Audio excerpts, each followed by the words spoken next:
Hello and welcome. I'm here to do a very brief energy reading and check-in today. I'm going to start by getting our current energy to embrace and energy to release, and then I'll move into hidden energy, incoming, and advice. Current energy today is sacral chakra, number 2. So our creative life force center. There's been a lot of sacral chakra clearing happening lately. Energy to embrace. Fulfillment of wishes. This is the 9 of Cups in the traditional tarot. We have kind of a yellow to orange synergy here. And then the energy to release is emotional withdrawal. This is the 8 of Cups. So I'm going to clarify, just write down the line from the other deck here. Clarifying sacral in current, we have the Tower, okay? And I'm going to speak on these a little bit more. I just want to pull them all out first. Clarifying the fulfillment of wishes and the energy to embrace. That makes sense. It's the Queen of Cups. Very emotional. I love that. I see a lot of parallels between these two cards too. Clarifying energy to embrace as the 8 of Cups, or emotional withdrawal. It's the 5 of Pentacles. What's our hidden energy at this time? There's 2 right there. I'd like to see what they are. 9 of Cups comes out again from the other deck. And 4 of Wands for that kingdom stability. This is the hidden energy. This is the hidden energy. Something in our current energy is changing significantly. I see this number 2 as being affiliated with the month of February, in addition to other things. We've got 16 in the Tower that reduces down to 7. 2 and 7 equal 9. And then we've got 2 9 of Cups cards here in 2 different placements. So energy to embrace and the hidden energy. It's all about emotional fulfillment. So why is this here? I'm going to cut the deck to clarify this combo, but first I just want to talk about it a little bit. So with some of the current energies that I've been moving through, I'm sort of feeling like there's this big overhaul where it's like it's touching our brain finally. There's something within the energy of our bodies where we're being able to fully ground in some truths about ourselves. Now, it depends on how subtle energies are felt to the individual. But for some people, this could even feel like actually having new energetic sensations in the chakras as they learn to communicate better, as you remove blockages. It could be different kinds of insights or inspiration that start to come to you, or ideas or creativity from this center, when we're not in an oversaturated or blocked sacral energy and it's healthy. It supports a connection to divine inspiration, sort of like the crown chakra does, but it's like the energy that comes from within you. I'm seeing tiger's eye and carnelian. These stones can help you to clarify and clear the sacral chakra. But there's something that's like completely unexpected with our healing and our connection to our creativity and sexual energy. To clarify that, cutting the deck. Interesting, 2-2. Okay, 2 of Pentacles came out the other day. I'm gonna take bottom of the deck, Justice. Justice. And then 2, 2, and 4, with 4 of Wands again, and Justice being about the scales and evening things out. The Empress is under, oops, see, that was so not, I dropped the whole deck. I dropped the whole deck. Oh my God, you know what I'm left with?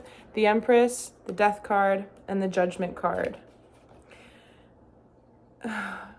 Yeah, I just saw like a little montage of a cartoon character going up to a T intersection, and it was like new life or go back.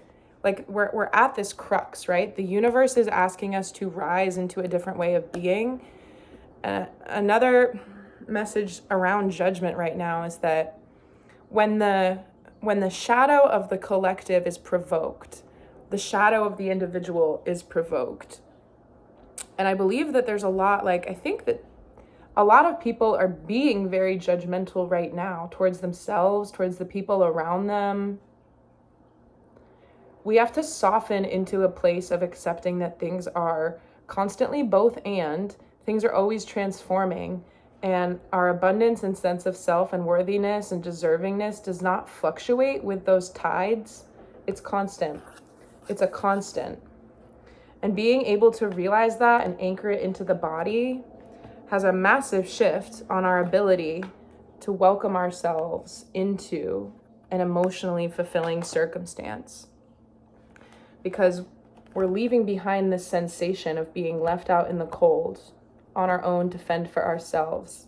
This is not the most interconnected way of feeling your position in the web of interconnectedness, nor is this. But sometimes the universe takes us on these journeys of being without and being alone in order to 8 into 9 ascend, because this man is also alone, but he's in a different kind of environment.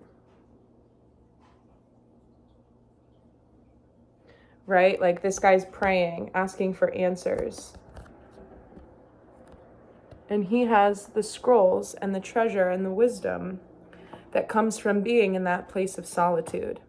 So the other day when I pulled a reading, we had the Empress and the Hermit in the energy to embrace. And I was talking about how the energy was feeling like everybody was on their own, private, separate island. But within that, we're together. And I think that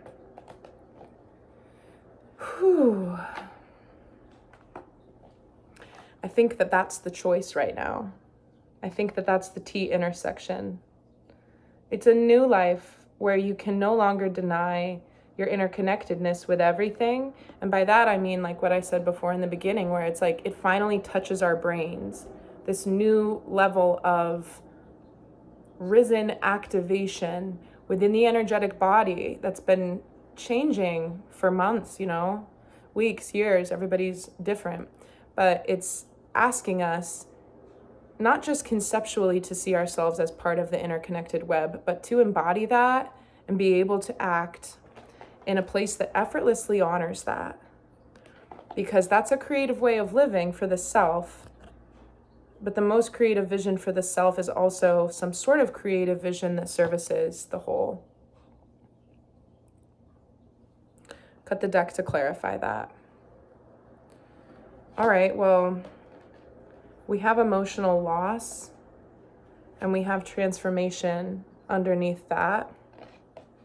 So that's 2 times with the death card here, okay? 13, 13.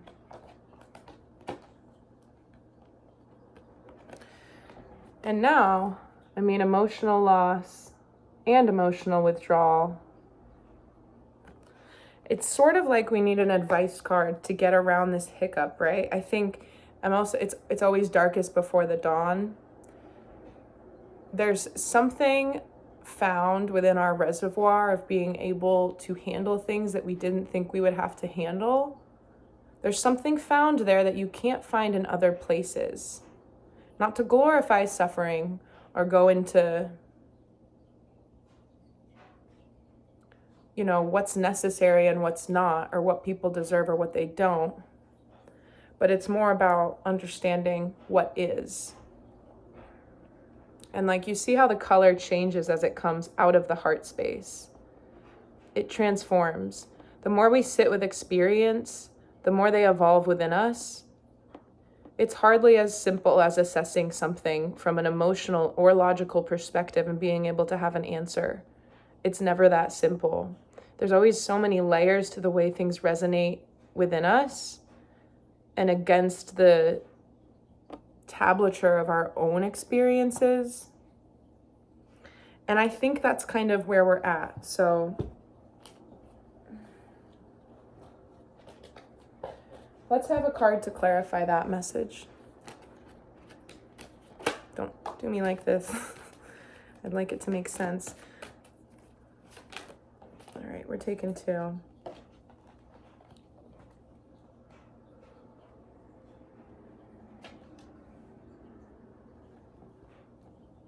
Okay.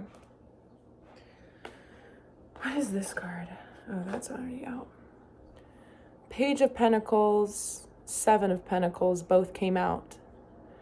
And what I'm getting from this is that the hard work that we used to see, this is taking me back to Philippians 2:16, which I was given during a reading the other day. And the message around that was, be true to the word of life and the word of God.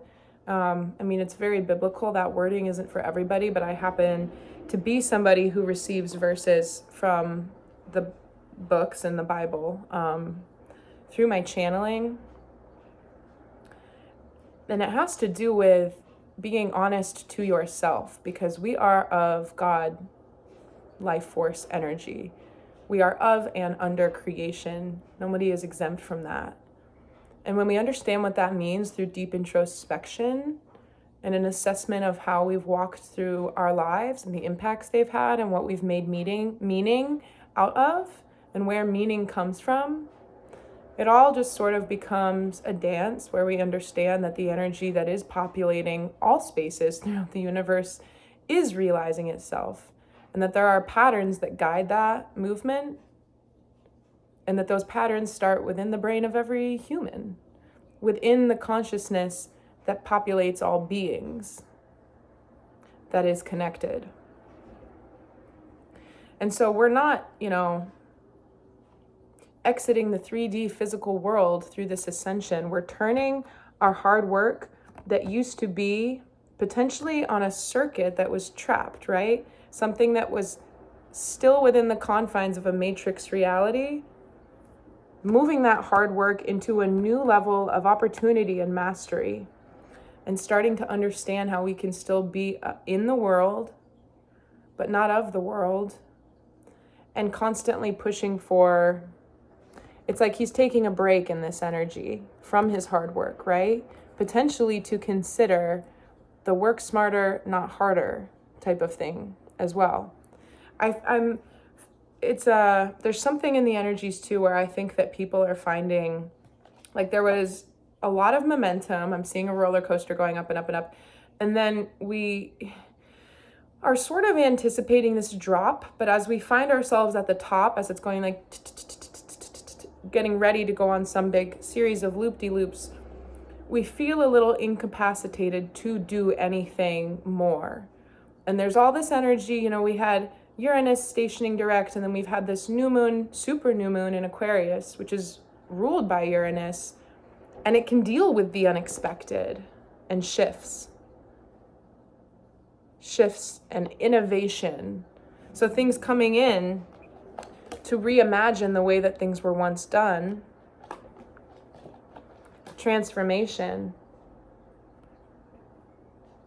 And a lot of the times, deep transformation is confusing, and it makes us feel, without, unless we can take a perspective of understanding how interconnected things are, and that transformation occurs from the eye of the universe, within the lives of the individual, but also from the vantage point of the whole.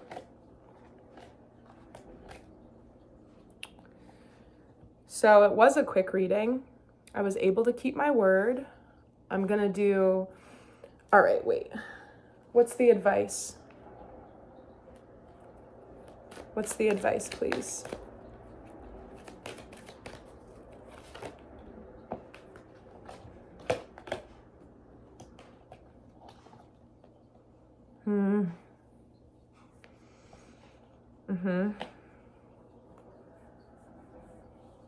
All right.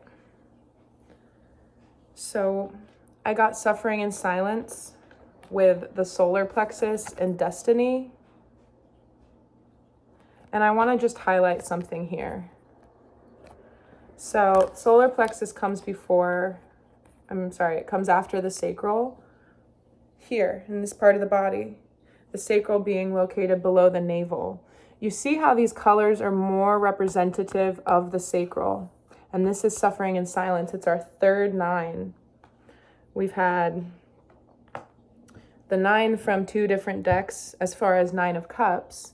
This would be the 9 of Swords, which speaks to our anxieties and our regrets. A little bit of fear and tension in the unknown. And so something about the fact that it was the Tower that came out with the solar plexus, we're assimilating to a new level of being and sense of self that we're fortifying on our own. And it doesn't necessarily have to be suffering in silence, but this is in the advice position. And so for me, this speaks to, unifying,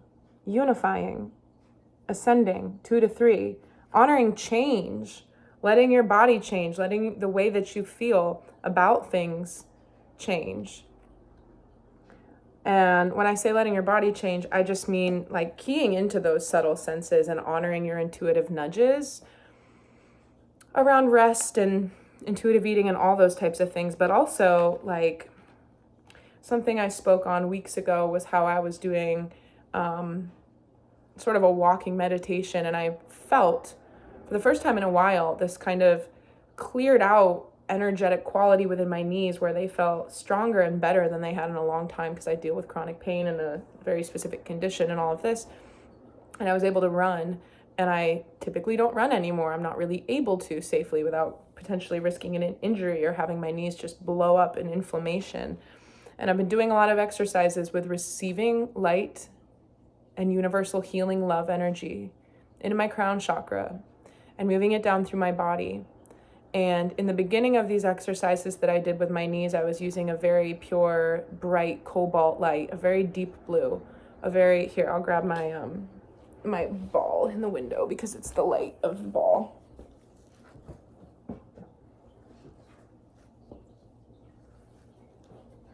This color, I mean, it looks pretty dark, but when the light hits it, you can tell that it's that nice blue. Throat chakra. So it started out as a deep blue, and it was sort of a visualization where I was seeing this light fill in all the places where the tissue in my knees has been eroded, where there's bone-on-bone contact. I moved the light through, and I created space there. And I have been asking for it and directing it to promote the regeneration of the tissue and to stimulate the blood flow and to fortify my knees. And it's been a few months, weeks, if not months, of me doing this. And I get a lot of information about healing the body, my own body, or other people's bodies if I were to do sessions for them, around how these types of tools with medical intuitive healing, for which I'm certified on the first level, can evolve over time. So for me personally, the light has changed from being this blue color into sort of an aquamarine, a brighter color. Let me see if I can find, almost like this, but really bright and clear and blue. And it's because the presence of this light in my knees is evolving. It's not the easiest thing to put into words if people are not already with me. If you are, then you get it. But I should have taken progress pictures, to be honest. The contour around my kneecap, the fact that you can see the bones in a way that you haven't been able to see it in years is just amazing. They look like normal person knees. So why am I talking about this? Because it's been the result of me consciously merging the different energy centers as this, spinal column, this system. I mean, it's not just spinal, it's through and through. The chakras, they're beyond your physical body, but they're located in the stations that the physical body anchors. You drive around with them, but your energy is outside of your body. And when we think about that system and move that energy all the way through, I think that we're going to be able to create movement from the inside out in a way that's going to help us kind of conquer any of the more confounding issues that are on the table right now.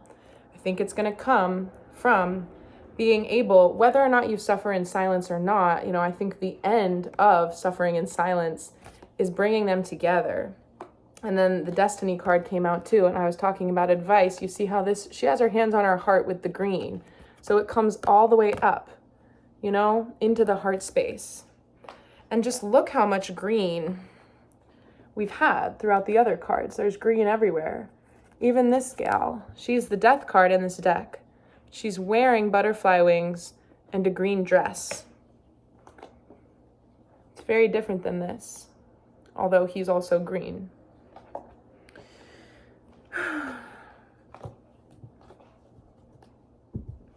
What's the biggest sticking point from the other deck?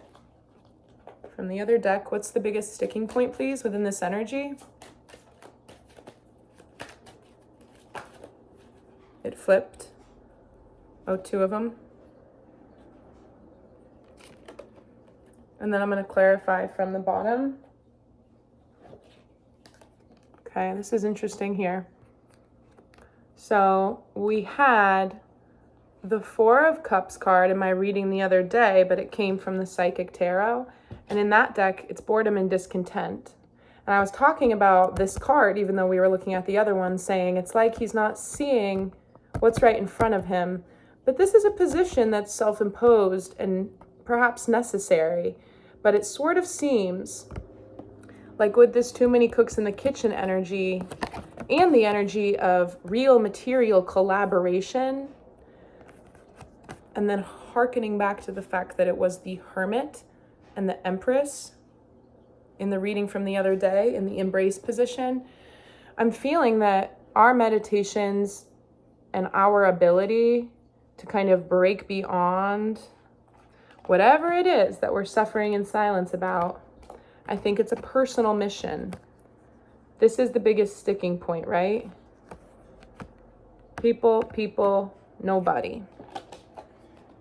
Clarify that because it's a sticking point and everybody's on their own journey. Angels, this is a collective message. Let's speak to as many people as possible with this one here. They always know that. The Emperor. That's right. Do you see how that makes perfect sense?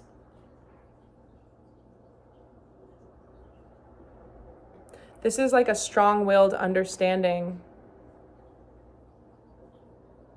You know, to be a strong person, it doesn't mean you have to move in silence alone and not, it doesn't mean you don't have to work with other people. We like to work with other people. We want to work with other people. But there's something about this transit. I mean, look at this, right? These people are both alone. He's alone. She's alone. She's alone. She's also alone. But it's all throughout the different versions of her and her own becomingness. And we already saw the Empress.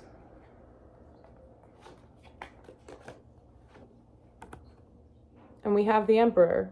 And this is where they live.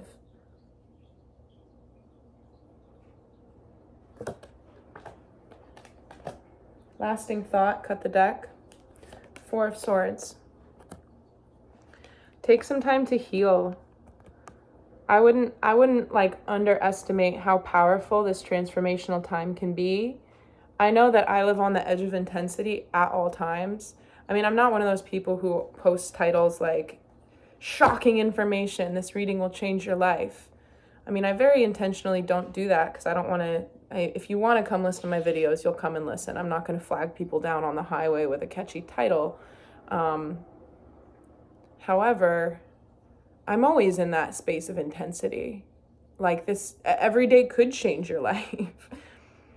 And not everybody approaches life like that, but right now in particular, if you are feeling kind of like the very strong, what I talked about before, like we might be at the plateau on the roller coaster and we're about to hit the loops, that's the fun part, right? If you ride a roller coaster, you're not like, yeah, like on the way up. I mean, I'm sure there's an anticipation and we like that part, but you do it for the adrenaline part. So if that's what we're about to hit, then the advice is to restore yourself for that, to ensure that you're not involved in frivolous connection. Sometimes people are afraid of not having collaborators, so they bring the wrong people in. You don't have to fear that you're going to be alone. If you don't have anybody to go forward with right now, be it in love or in business or in friendship, you going forward, not accepting people who are going to bring more conflict and strife into your life alone, is better than going forward with the wrong people. Because like I said the other day, this is sort of a time where making the wrong decision when you know what your heart wants, when you know what your guidance system is instructing of you, but you don't do it, that's going to be more detrimental than it was in the past. And I mean, I already know there's certain things, like I really want to quit nicotine. I want to do a bunch of things. And I see that there are certain things that are trying to phase out of my life.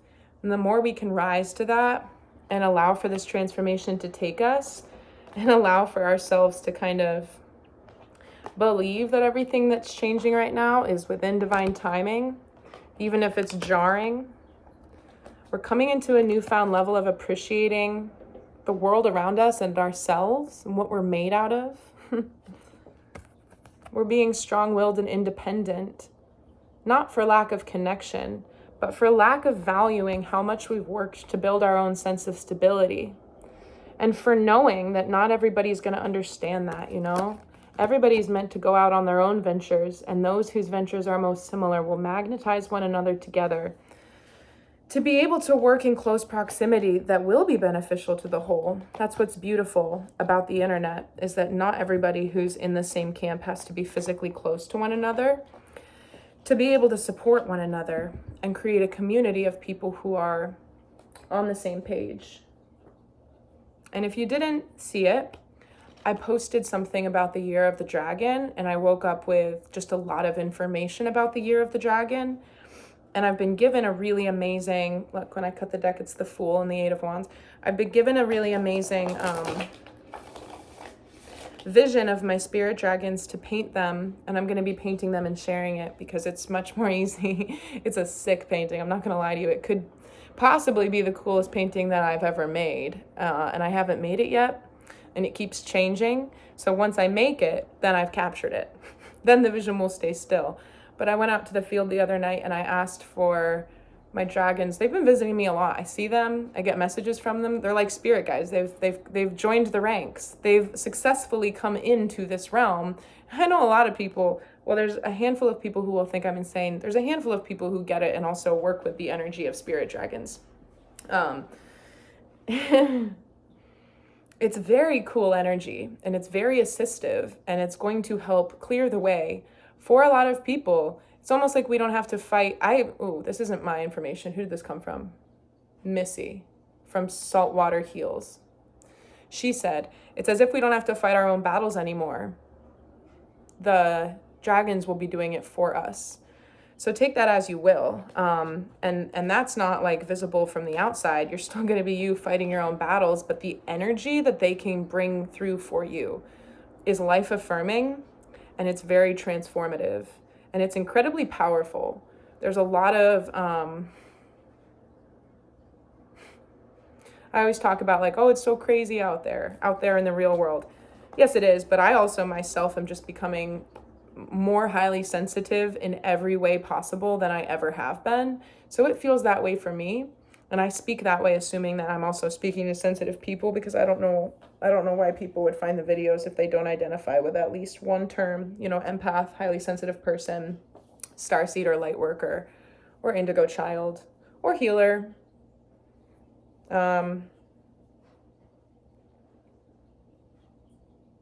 It's like perfect timing, right? It's perfect timing to let the energy of the dragons come in. So if you'd like to read what I wrote, then I put a link to it on the community page. And I was waiting for this to happen. I finally lost a follower after like such a slow incline, but I always worry when I post like a stupid video, for lack of better words, you know, like the Shaq video or something about the dog, and it gets thousands of views. And I just wish that, like, why couldn't that be the, the light language transmission that got like 4 views? I'm not in control of that. So it is what it is, but yeah. Why am I shuffling? I thought I was done. Let's get the incoming energy because I never did that. Clarify it because I don't want to scare people. Okay. Yeah, my guides just said it's the inevitable, sweetheart. Golly. Oh my gosh. So I said, what's the incoming? And Three of Swords came out. This is heartbreak, loss, endings, grief. But what was followed up, what it was followed up by was the King and Queen of Swords, King and Queen of Truth, of power and clarity. Let me like actually refresh my mind on what they even mean. I try to say this and be like open about this, but I'm not your well-versed tarot reader. I'm a self-taught intuitive. Intellect, authority, strength, confidence, assurance, intellect. Gemini, Libra, Aquarius. Swords are associated with power and conflict, but be keen to remember that swords have a double edge. Reminders that there is a fine line between good and evil. So be mindful of your thoughts and ambitions. Right? So it's interesting because I'm clarifying Three of Swords, a swords card, with the two most powerful of the swords suit, right? And it's telling us swords can cut. No one comes out unscathed through life. But when we're forged by the past challenges, we become stronger. They don't know that yet, but they will.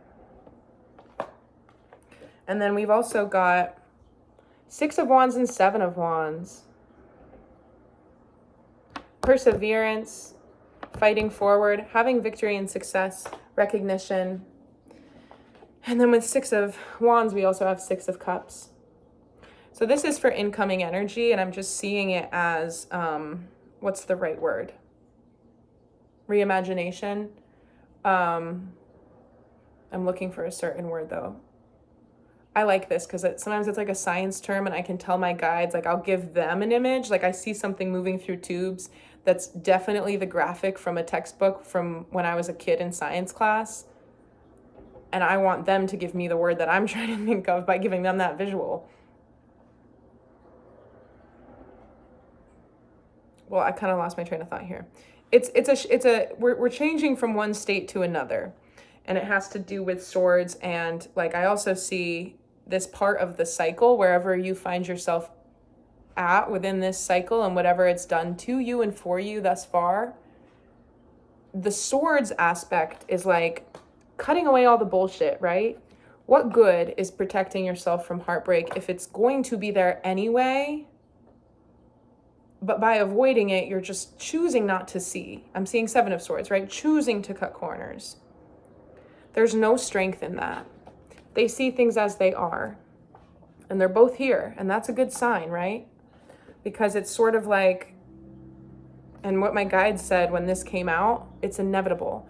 There might be something that is a little bit of a loss that might make you feel like you're out in the cold.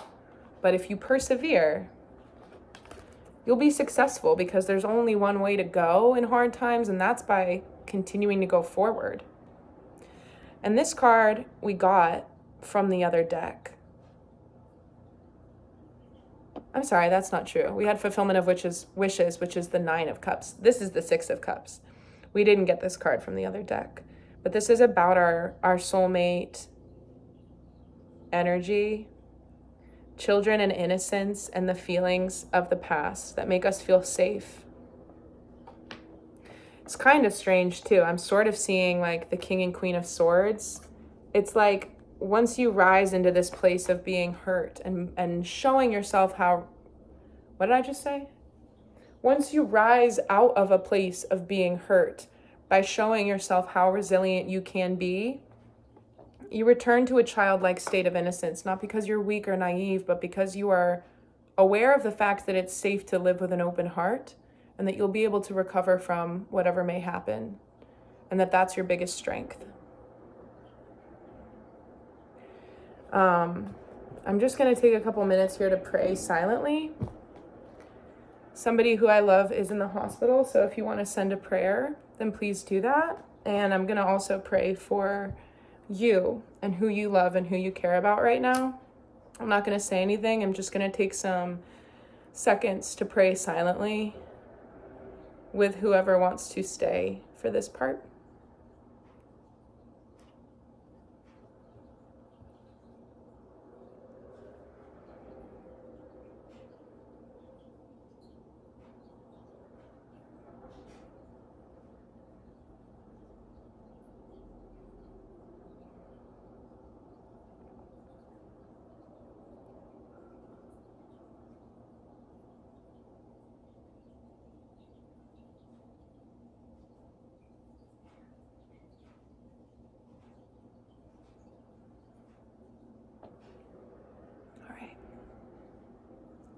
Sending love and peace out there today. Be gentle with yourself. Be gentle with yourself. Be gentle with others. Everybody's just trying to survive and navigate in the way that they know how.